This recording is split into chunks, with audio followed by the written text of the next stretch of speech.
Yo. Stop scrolling. Right now. Because what a 12-year-old just did to Kim Kardashian on a live stream is the kind of thing that ends dynasties. And Kanye. Kanye is in a corner somewhere typing in all caps while his lawyers stare at the ceiling. North West didn't leak a secret. She didn't drop a diss track. She didn't even raise her voice. She just opened her mouth on Instagram Live in front of millions of people and asked her own mother, on camera, to help her squeeze money out of strangers. And Kim, behind the phone, did the most damning thing a parent can do on the internet. She wiggled her fingers. That's it. That's the whole receipt. That single hand wave just blew the lid off a 15-year operation, and not a single PR firm on the West Coast can scrub it. Before we go 1 inch further, this is Melanin Scope Media, and we don't recycle headlines around here, we autopsy them. So hit that subscribe button, ring that bell, lock in, because what I'm about to lay out is not the story TMZ ran, it's not the story Complex spun, and it's definitely not the story Hello Magazine softened for the school-run mom crowd. This is the version they buried under 3 layers of brand-safe language. Let's pull the sheet off it. Here's the moment that detonated everything. January 2026. Instagram Live. North West, 12 years old, sitting in front of a phone with the kind of audience numbers that adult celebrities would mortgage their souls for. And she casually, calmly, like she's ordering chicken nuggets at a drive-thru window, tells her viewers she wants her mom on camera because, quote, she wants some money. Not metaphorical money. Not future money. Money. From them. Right now. Through those little virtual gifts the platform sells. And Kim Kardashian, the woman who built an empire out of camera awareness, the woman whose entire net worth is measured in lens minutes, is sitting just outside the frame, hand fluttering like she's trying to wave off a fly. And in that one wave, the whole curtain dropped. Because that wasn't a no. That wasn't a stop. That was a ghost mom, halfway in, halfway out, eating credit on both sides of the line. People watching the stream live said you could literally hear Kim make a noise, like a little gasp, then a string of numbers, and then nothing. No correction. No phone snatch. No hard cut. The live just kept rolling. 12 years old. Millions tuned in. And the most influential momager in modern entertainment history froze like a deer in the ring light. Now, when the story exploded, Kim didn't apologize. Kim clarified. There's a difference, and that difference is the entire point of this video. She came out and said she misunderstood, that she thought North was asking for money personally, not, and I quote loosely here, having a deep philosophical conversation about how TikTok creators monetize their audience. Bro, pause. You really expect the planet to believe a 12-year-old sitting on 20.7 million followers was running a graduate seminar on platform economics during an Instagram Live? That's the dumbest spin I've heard since somebody tried to convince us a Birkin bag was an investment vehicle. That clarification didn't clean it up. That clarification confessed it. Because the second a mother says I misunderstood instead of my daughter would never, the whole brand stops being a family and starts being a product line. Now rewind. Because this isn't the first time North turned her mother into a meme on her own platform, and that's the part the headline writers keep skipping. October 2025. North hops on Kim's TikTok account, slaps on face tattoos, blue contacts, a fake septum piercing, and posts the kind of content that gets school principals calling parents. The internet detonated.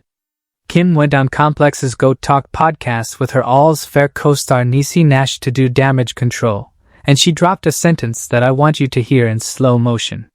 She said if North ever posts a TikTok, it's on Kim's phone, so North has to ask Kim's approval, and then Kim posts it. Whatever. Whatever. Whatever. That word. That single word she let slide off her tongue at the end of explaining her own daughter's media access. Whatever. That's not a casual filler. That's a confession in the form of a shrug. A real gatekeeping mom doesn't say whatever about content going to 21 million people. She says I review every clip. She says nothing leaves my phone unless I see it twice. Whatever is the linguistic fingerprint of somebody who already lost the argument and is pretending they never had it. And Kanye, brilliant as he thinks he is, completely missed that breadcrumb. That one word is the single most prosecutorial piece of audio in this entire saga, and his legal team didn't even highlight it. Wild. Same interview, Kim slid out another line that I keep replaying. She said all the kids are wearing the same things, but then her daughter tries to wear it, and she's like, okay, we're never wearing that again. Unfortunately, we made that mistake in front of the whole world. Listen to that phrasing. We made that mistake. In front of the whole world. That's not parenting. That's quarterly earnings language. That's the tone of a CEO admitting the spring collection had a bad run. She's literally describing her own 12-year-old daughter as a fashion miscalculation that happened to leak before the embargo lifted. And nobody in the press cycle clipped that line because it doesn't fit the savvy mom narrative that keeps the brand safe. I'm clipping it for you. Right here. Right now.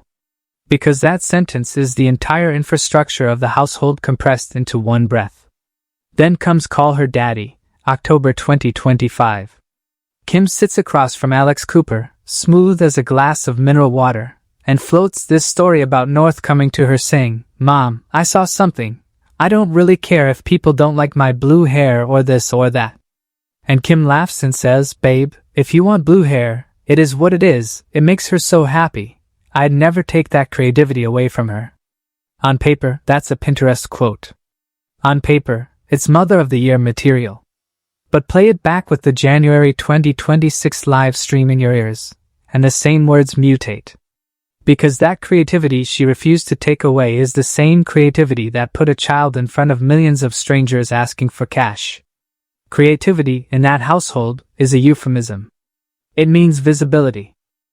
It means engagement. It means something a brand consultant once told her sells.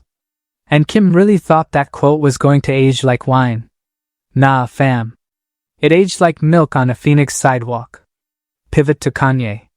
And before anyone in the comments tries to crown him the rational parent in this story, let me hose that fire down right now, because Kanye's hands are all over this mess too, and I'm about to show you the fingerprints. Roll the tape back to 2022. North, 8 years old at the time, posts a TikTok lip-syncing Machine Gun Kelly with cousin Penelope. Kanye sees it and goes scorched earth on Instagram. He posts, and I'm reading it word for word so nobody accuses me of paraphrasing, that he just got off the phone with Kim, that he told her to stop antagonizing him with this TikTok thing, that he is her father, that he knows people don't respect fathers and the idea of family, that he's not allowing his daughter to be used by TikTok or Disney, and then the kicker, I have a say-so. Read it again. I have a say-so. Not I have a say. A say-so? That is regional, defensive, emphatic, and most importantly, it's the language of a man who already feels overruled. He wasn't claiming authority in 2022. He was mourning it in real time on a public timeline. And Kim's clapback that same day, posted to her own Instagram stories, was just as loud. She wrote that Kanye's constant attacks on her in interviews and on social media are actually more hurtful than any TikTok North might create. Read that out loud one more time. More hurtful than any TikTok North might create. So Kim is openly admitting on stories that the TikToks could be hurtful, while simultaneously framing Kanye's reaction to them as the bigger crime. That's a chess move with no king on the board. Both of them, in 2022, accidentally told us this whole thing was already a public relations battlefield with a child stuck in the middle of it. And we all just scrolled past it because the algorithm rewarded the spectacle. Fast forward to May 2025. Kanye's lawyers loaded the cannon. They sent over a formal cease-and-desist letter accusing Kim of exploiting North for personal or commercial gain by posting online content of their daughter at public events. The letter, according to people who read it, also flagged a moment at the Met Gala where North was allegedly left unattended in a car, framing it as a safety risk. Now here's the catch. Here's where Kanye's argument bleeds out on the floor before it even reaches the courtroom. While he's filing a letter about safety risks, he's reportedly hanging out with the Tate brothers. Andrew Tate. Tristan Tate. The same names that have been parked at the top of safeguarding concern headlines for years.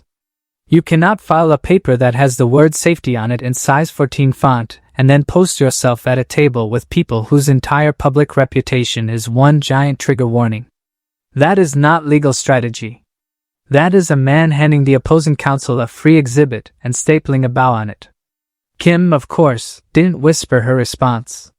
She delivered it on the season 7 premiere of The Kardashians with the kind of one-liner that gets stitched into reaction reels for the next 2 years. She said it's a divorce, not a kidnapping, that they haven't left, that they're in the same spot, that they have the same address, so he knows where his kids are.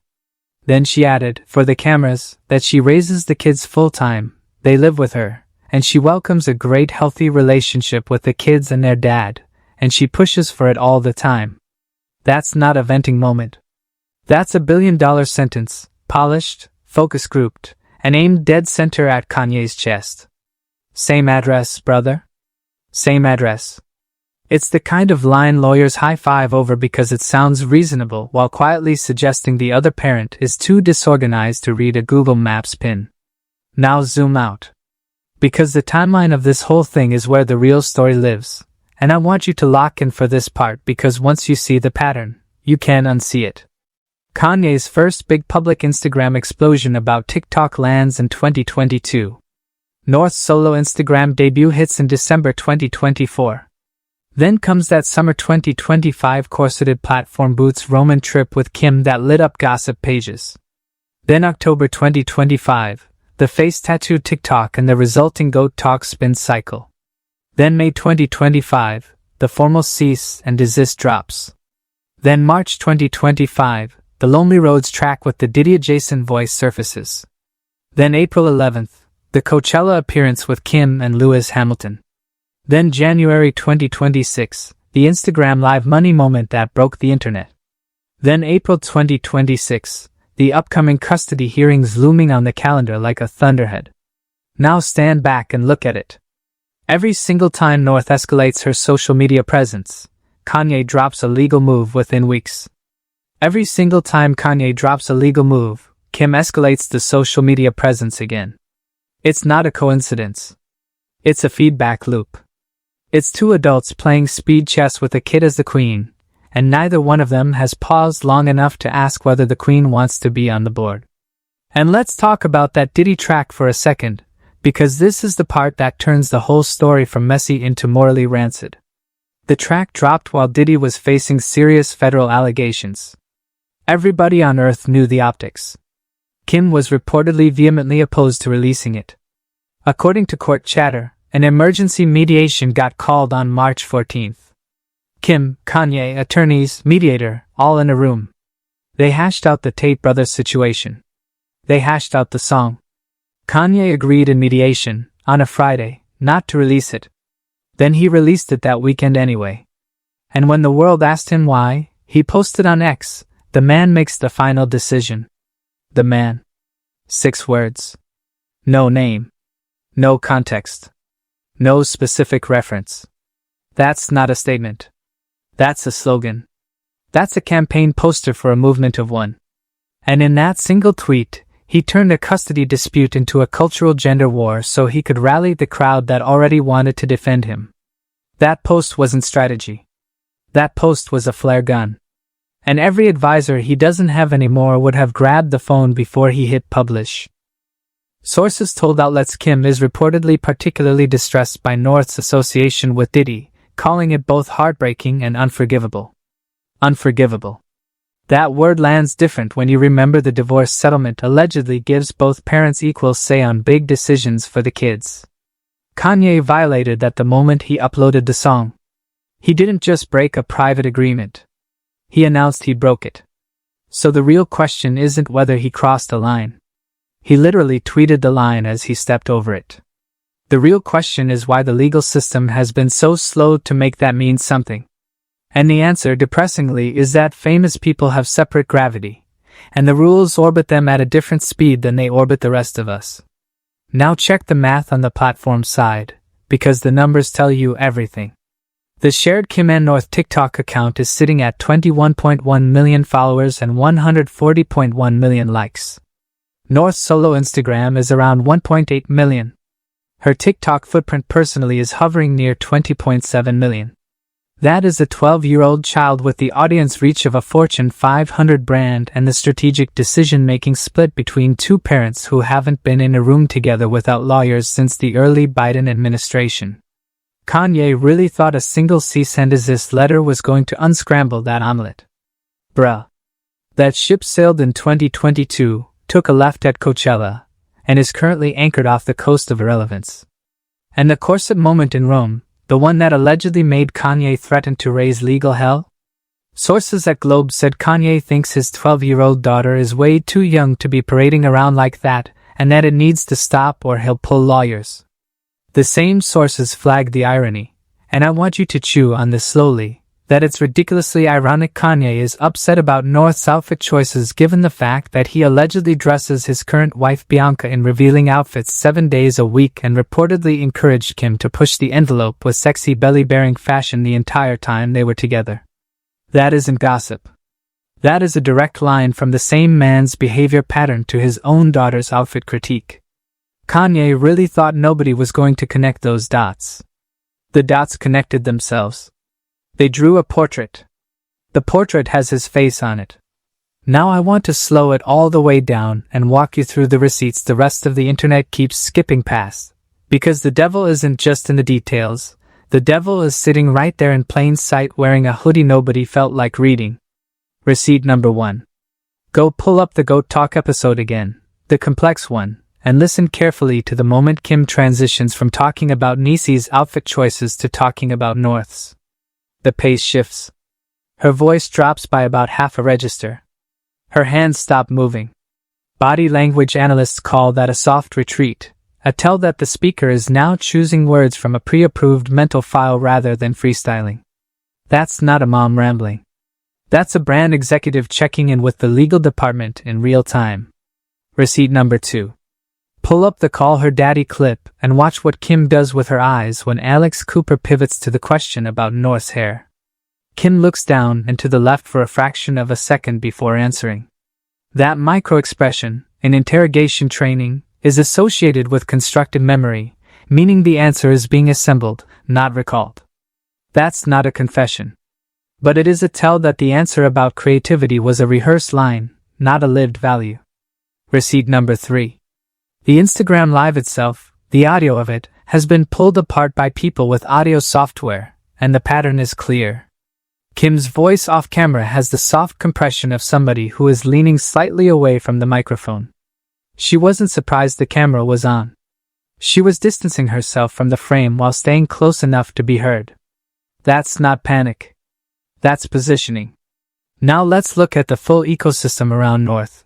Because this is bigger than two parents fighting on Instagram, and I refuse to let you walk away from this video thinking it's a celebrity couple problem. It isn't. It's a child influencer ecosystem problem, and the Wests are just the loudest example of it. Pull up the data. There are an estimated 300,000 minors in the United States alone whose primary household income is generated by their own face being broadcast on a platform their parents control the password to. 300,000. That's not a fringe phenomenon. That is a workforce. And the labor laws protecting that workforce are roughly as developed as the rules of a kindergarten kickball game. Illinois passed the first real piece of state legislation about child influencers in 2024. California followed in 2025. As of the recording of this video, the federal government has yet to pass anything binding. So while two billionaires fight over the rights to post their kid, there are tens of thousands of families operating in legal gray zones with cameras pointed at toddlers. Northwest just happens to have the loudest microphone in the room. Receipt number 4. Look at the timeline of Kim's posting frequency on the shared TikTok account in the 90 days leading up to the January 2026 live. The frequency doubled. Right before the moment she allegedly didn't see coming. That's not a coincidence. That's a content strategy ramping up engagement ahead of an expected platform inflection point. Either Kim knew the live was happening and was building audience momentum, or her team was, and either way, the idea that the moment caught her off guard collapses on contact with the calendar. Receipt number 5. Compare Kanye's social media activity in the 72 hours after the live to his activity in the 72 hours after his own song dropped. After his song 18 posts. After the live 4. Read that again. 4. The man who screams about parental authority on every other Tuesday when radio's silent at the exact moment his kid actually needed a parent to make a public stand. Now you tell me which one of those numbers represents fatherhood, and which one represents performance. Receipt number 6.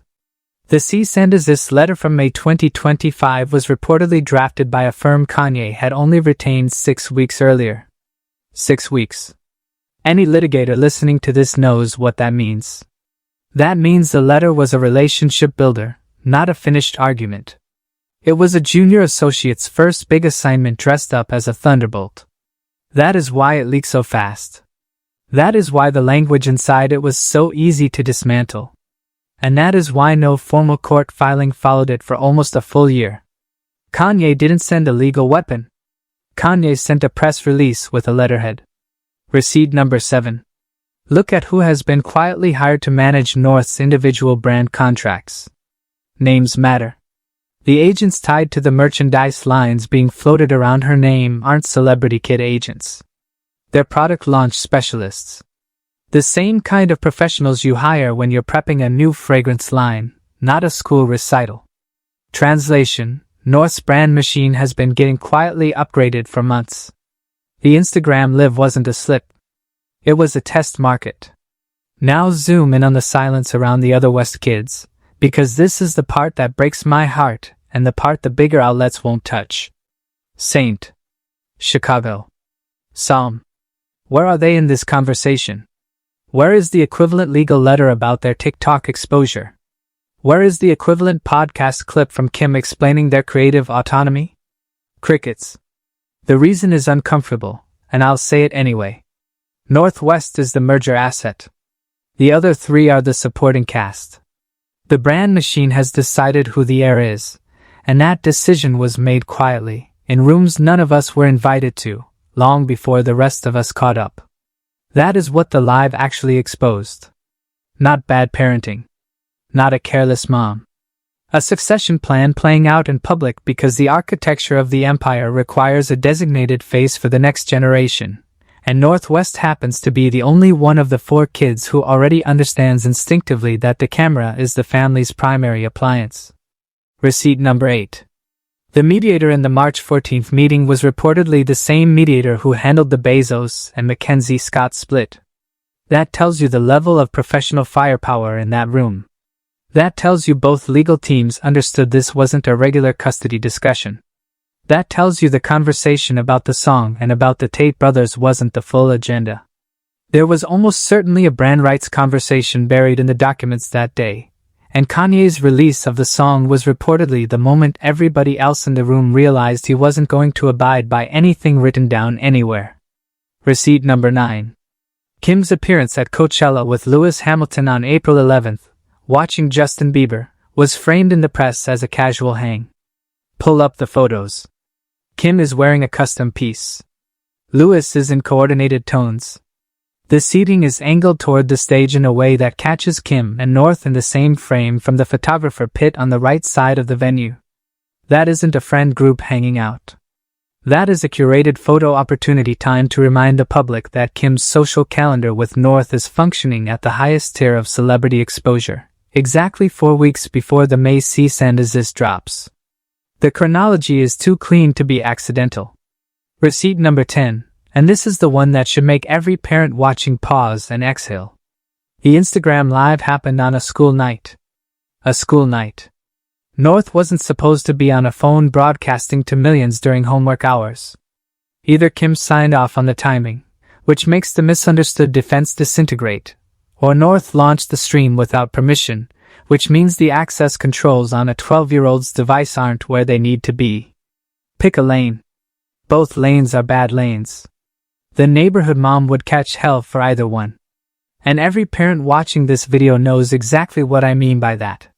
And before I move on, I want to plant one more flag right here in the middle of this video, because the framing matters. We are not gawking at a family.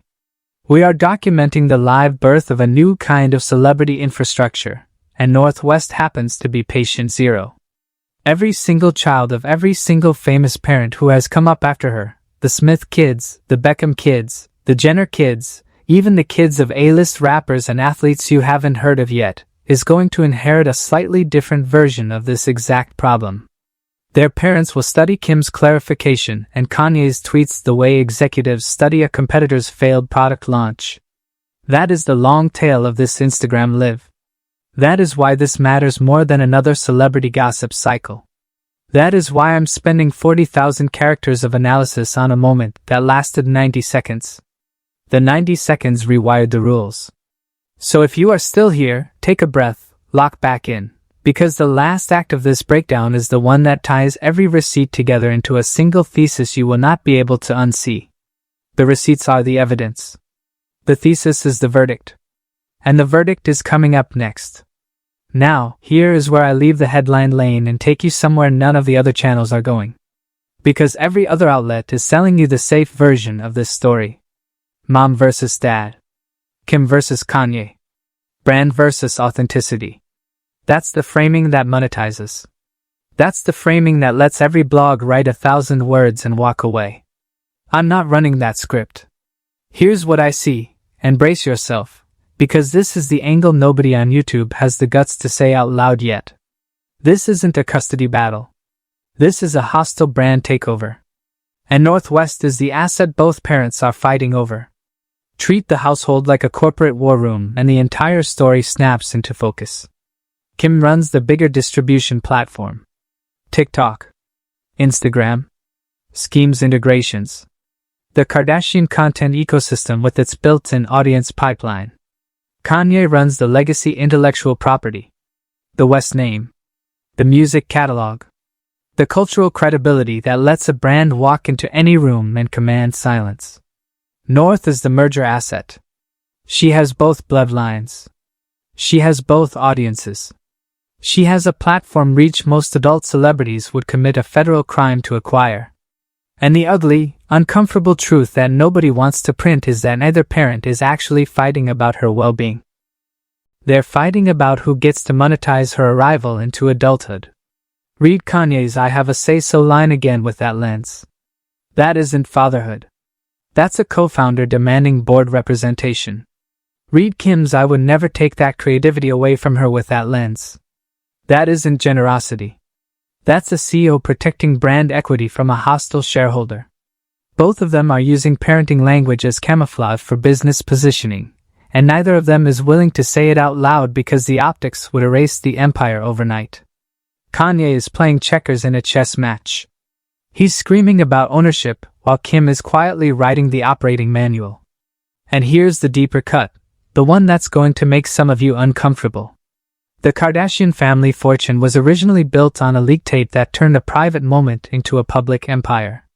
So when you ask out loud how a mother could possibly let her 12-year-old ask strangers for money on a live stream, you are inadvertently asking how somebody whose entire dynasty was launched by a camera in a private room is supposed to instinctively understand the concept of off-camera. She doesn't. The infrastructure doesn't have that setting. The household operating system was coded with monetization as the default, not the exception. That's not an attack on Kim. That's just the math behind the brand. The architecture is the architecture. And Kanye, on the opposite end, is rewriting fatherhood without a working template either. His own template collapsed somewhere between the Donda era and the Yeezy season chaos. He represents the older idea, the patriarchal default that the father has the final say, and the culture has aged out of that idea by about a full decade. So every time he tweets the man makes the final decision, he's not asserting authority. He's broadcasting his own irrelevance to a generation that no longer accepts bloodline as a verdict. He's the captain of a ship that's already docked, screaming orders into a megaphone aimed at empty water. 5 years from now, those tweets aren't going to play in victory speeches. They're going to play in courtroom montages and college lecture slides about how not to co-parent in the digital era. And now here is the historical pattern nobody wants to mention, but I'll say it because it's the truth. We have seen this exact movie before. Michael Jackson and his children. Britney Spears and the conservatorship. Macaulay Culkin's entire stolen childhood. Lindsay Lohan. Drew Barrymore. The list is long, and the names rotate, but the fault lines crack open in the same places every single time. Parental absence. Public exposure. Monetization disguised as opportunity. And eventually, the kid grabs the megaphone, says the thing nobody has a clean answer for, and the industry pretends it didn't see it coming. North is following a script written before she was born. The terrifying part is, based on the timeline we just laid out, the next stage of that script is not the parents calming down.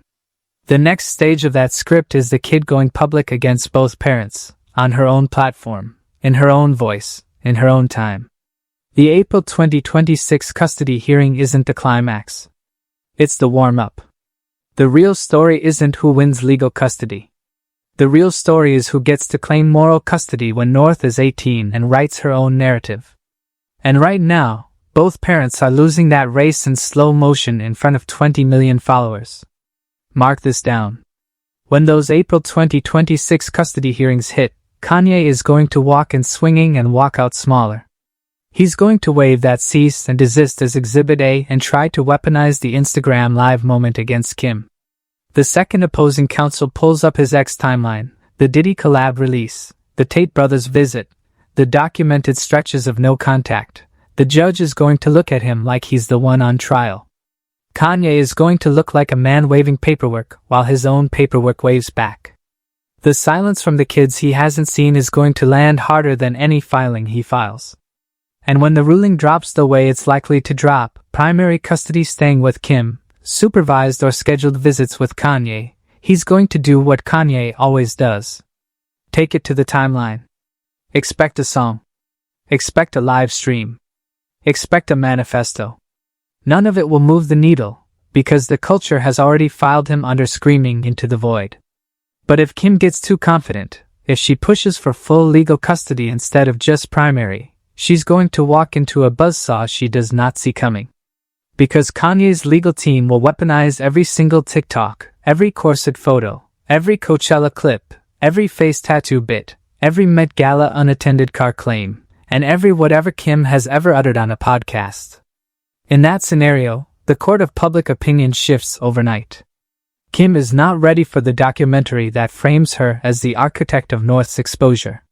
She'll win the case and lose the brand simultaneously, and the brand is the entire point of the case. In that alternative future, watch for North to start subtly distancing herself on her own platforms. Fewer joint posts. More solo content. More individual creator framing. That's the warning shot. The minute that pattern starts, the Kardashian ecosystem cracks for the first time in 20 years, and Kim's biggest legacy threat won't be Kanye, won't be the tabloids, won't be the courts. It will be her own daughter quietly rebranding away from her in real time on a phone neither of them can control. Either way, the Kardashian empire is going to lose a load-bearing wall by the end of 2026. And I want you to remember I said it here first, on Melanin Scope Media, before any of the bigger outlets dare to print it. Looking at the bigger picture, this entire saga is going to become a case study. Universities will teach it. Family law firms will cite it. Future child influencer legislation will reference this case by name in the footnotes. When the textbooks land, Kanye's name is going to be attached to the chapter on absent oversight, and Kim's name is going to be attached to the chapter on managed minority. Neither of those chapters is flattering. Neither of those chapters can be edited out. And on the platform side, watch the next 18 months carefully. Expect Instagram and TikTok to start tightening rules around minor accounts, partly because of this exact situation. The Northwest case is going to be the lever that activists, lawyers, and lawmakers pull when they push for protections similar to the old Coogan law that protected child actors, but rewritten and updated for the creator economy. North is unintentionally drafting the rulebook for every famous child who comes after her. And in 5 years, when she is 17 and the first real autobiography essay or in-depth interview drops, that's the exact moment Kanye's I Have a Say-So gets quoted right next to Kim's whatever, and the culture finally renders its verdict on both of them in the same paragraph. Now let me hand you the 3 predictions I'm staking my reputation on, and I want you to bookmark this video and come back to me when each one of them lands, because they will. Prediction 1. Within 90 days of this video posting, Kim's PR team is going to roll out a soft pivot away from the joint TikTok account towards solo content for North that looks more curated, more produced, more controlled. The pivot will be framed as North wanting more privacy. The truth is the brand is doing damage control after the live stream and trying to look intentional about something they were already losing control of. Prediction 2. Kanye is going to drop another track or another long X thread inside the same 90-day window referencing Kim by indirect language and frame himself as the voice of fathers everywhere. The post will go viral. The legal effect on the custody case will be 0. The cultural cost will be another notch lower in the public ranking of his moral authority. Prediction 3. North herself is going to post something inside the next 6 months that signals, without saying it, that she sees what's happening around her. It might be a song clip. It might be a fashion choice that visibly contradicts both parents. It might be a single sentence captioned under an otherwise innocent photo. But the signal will be there, and you will recognize it when you see it, because I'm telling you about it now. Save this video. Come back. Tell me I was wrong if I'm wrong. I won't be. And before I land this plane, I have to talk about the rest of you in the comments, because I see you, and I love you, and I'm about to drag a couple of your camps in the kindest way possible. To the Kanye army that thinks every word the man tweets is gospel, I need you to take a breath. The man you're defending agreed in a mediated room not to release a song with a child's voice on a track tied to one of the most disturbing federal cases of the decade, and then he released it 48 hours later anyway. That isn't alpha. That isn't loyalty.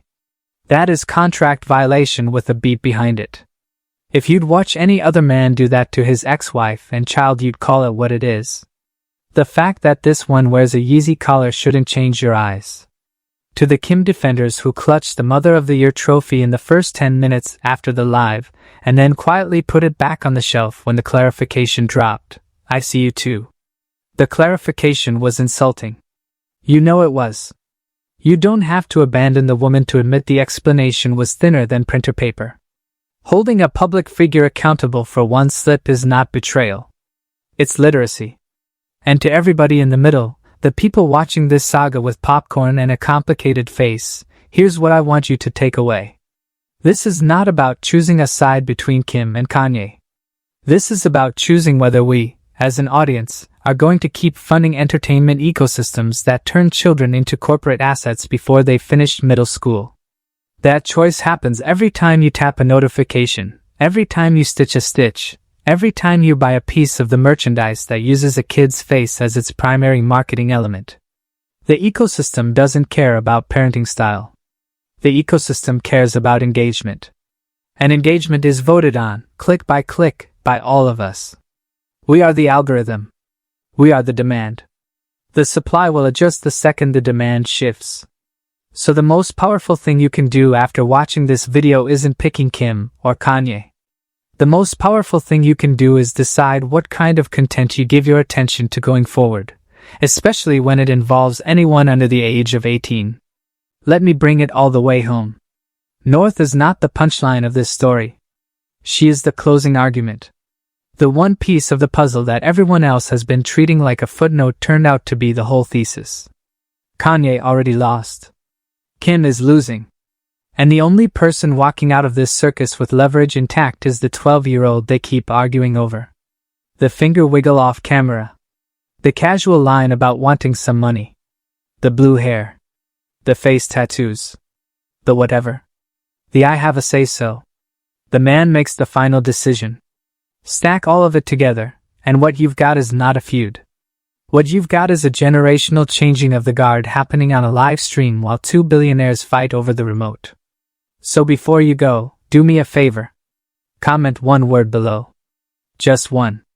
Tell me, in your gut, who you think North is going to side with at 18. Mom. Dad. Or either. Because I am tracking the answers, and when this prediction lands, I want the receipts on this channel, not theirs. Hit subscribe so you're locked in when April 2026 lands and we break the courtroom blow by blow. Turn notifications on, because the next chapter is already loading and there is more in the next video that I'm saving for a reason.